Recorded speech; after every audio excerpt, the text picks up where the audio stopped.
نحمده ونصلي على رسوله الكريم أما بعد فأعوذ بالله من الشيطان الرجيم بسم الله الرحمن الرحيم إن المتقين في ظلال وعيون وفواكه مما يشتهون كلوا واشربوا هنيئا بما كنتم تعملون إنا كذلك نجزي المحسنين ويل يومئذ للمكذبين كلوا وتمتعوا قليلا إنكم مجرمون ويل يومئذ للمكذبين وإذا قيل لهم اركعوا لا يركعون ويل يومئذ للمكذبين فبأي حديث بعده يؤمنون ان المتقین بے شک تقوی والے فی ظلال وعیون سایوں میں ہوں گے اور چشموں میں وفواکہ مما یشتہون اور میوہ جات اس میں سے جو وہ پسند کریں گے کلوا واشربوا ہنیئا بما کنتم تعملون کھاؤ اور پیو مزے سے اس لیے کہ جو تم عمل کیا کرتے تھے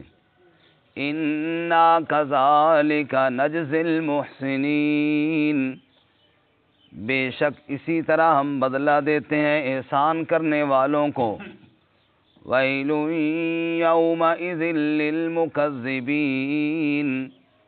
اس دن ہلاکت ہوگی جھٹلانے والوں کے لیے کلوا وتمتعوا قلیلا کھاؤ اور نفع اٹھاؤ تھوڑا سا انکم مجرمون بے شک تم اے مجرموں ویل یومئذ للمکذبین ہلاکت ہوگی اس دن جھٹلانے والوں کے لیے وَإِذَا قِيلَ لَهُمُ ارْكَعُوا لَا يَرْكَعُونَ اور جب کہا جاتا ہے ان کے لیے رکوع کرو تو وہ رکوع نہیں کرتے وَيْلٌ يَوْمَئِذٍ لِّلْمُكَذِّبِينَ ہلاکت ہے اس دن جھٹلانے والوں کے لیے فَبِأَيِّ حَدِيثٍ بَعْدَهُ يُؤْمِنُونَ پس کون سی بات کے ساتھ اس کے بعد وہ ایمان لاتے ہیں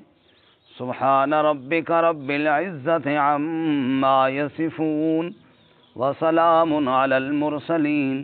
والحمد للہ رب العالمین اللہم صل علی سیدنا ومولانا محمد وعلى آل سيدنا ومولانا محمد وعلى آله وأصحابه أجمعين معزز سامعین سورۃ المرسلات آیت نمبر 41 سے لے کر 50 تک تلاوت کی ہیں اللہ رب العزت ان آیات کے مطابق صحیح بیان کی توفیق عطا فرمائے اور ہمیں قرآن و سنت پر عمل کرنے کی توفیق عطا فرمائے گزشتہ سبق میں مجرمین کا تذکرہ تھا اور قیامت کے دن ان کے ساتھ جو ہولناک انجام پیش آنے والا ہے اس کا بیان تھا اور ارشاد فرمایا کہ انہیں کہا جائے گا کہ اس جہنم کی طرف جاؤ جس کا تم انکار کرتے تھے ایسے سایوں کی طرف جاؤ جو 3 شاخوں والے ہیں اور جن میں حقیقتاً سایہ کوئی نہیں ہے اور آگ کے شعلوں سے بچاؤ بھی کوئی نہیں ہے اس جہنم کی آگ کی چنگاریاں بڑے بڑے مکانات کی طرح یا پیلے زرد رنگ کے اونٹوں کی طرح ہیں اور اس دن کسی کو معذرت کا موقع بھی نہ دیا جائے گا۔ یہ فیصلے والا دن ہے جس دن سب کو جمع کیا جائے گا۔ آج کے سبق میں دوسرے گروہ یعنی اہل جنت کا تذکرہ ہے۔ فرمایا ان المتقین فی ظلال وعیون، تقوی والے پرہیزگار فی ظلال وہ اصلی سایوں میں ہوں گے، یعنی جہنمیوں کو جو سایہ ہے اس میں تو سائے کی کوئی چیز نہیں، جیسا کہ سورۃ الواقعہ میں فرمایا کہ وہ دھوئیں کے سائے ہوں گے، دھوئیں کے سائے، اور جب دھواں زیادہ تیز ہو تو اس میں گھٹن پیدا ہوتی ہے اور سانس لینا دشوار ہو جاتا ہے۔ تو جہنمیوں کے تو سائے ایسے ہوں گے، اصل جو سائے ہیں جو جہنم کی تپش سے یا سورج کی گرمی سے بچانے والے ہیں، وہ سائے اہل جنت کے لیے ہوں گے۔ اللہ ہمیں نصیب فرمائے۔ ان المتقین فی ظلال وعیون، بے شک تقوی والے سایوں میں ہوں گے اور چشموں میں، وفواکہ مما یشتہون، اور میوہ جات پھل جو وہ پسند کریں گے، جو وہ چاہیں گے۔ اشتہا جس کی چاہت ہو، دنیا میں چاہت تو بہت چیزوں کی ہوتی ہے، انسان کو مل نہیں سکتی، جنت میں جو چاہت ہوگی وہ مل جائے گی۔ کلوا واشربوا ہنیئا بما کنتم تعملون، کھاؤ اور پیو ہنیئا بڑے مزے سے، بڑا خوشگوار اور ہاضمے دار، بما کنتم تعملون بسبب اس کے جو تم عمل کرتے تھے، اپنے نیک اعمال کے سبب، اپنے دنیا میں جو تم نے وقت گزارے اللہ سے ڈرتے ہوئے، اللہ کے احکامات کو مد نظر رکھتے ہوئے، آج ان اعمال کے بدلے میں جنت کی ساری نعمتیں تمہارے لیے ہیں۔ اللہ فرماتے ہیں انا کذالک نجزی المحسنین، بے شک ہم اسی طرح بدلہ دیتے ہیں نیکوکاروں کو،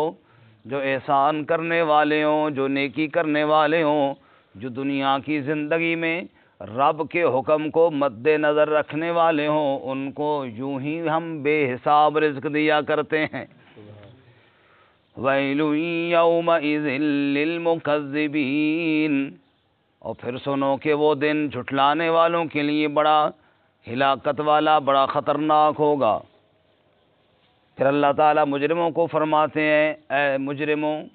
دنیا کی زندگی چند روزہ ہے، اس میں جو عیش کرنی ہے کر لو، اس میں جو کھانا پینا ہے کھا پی لو، آخرت میں تو تمہیں کچھ ملنے والا نہیں۔ فرمایا کلوا وتمتعوا قلیلا، کھاؤ اور نفع اٹھاؤ تھوڑا سا، انکم مجرمون، تم اے مجرموں دنیا کی زندگی 4 روزہ زندگی ہے، اس میں جتنی مرضی عیش کر لو، آخر موت ہے۔ جتنی زندگی دنیا کی ہے، جتنی زیادہ بھی ہو، آخر آخرت کے مقابلے میں بڑی تھوڑی ہے۔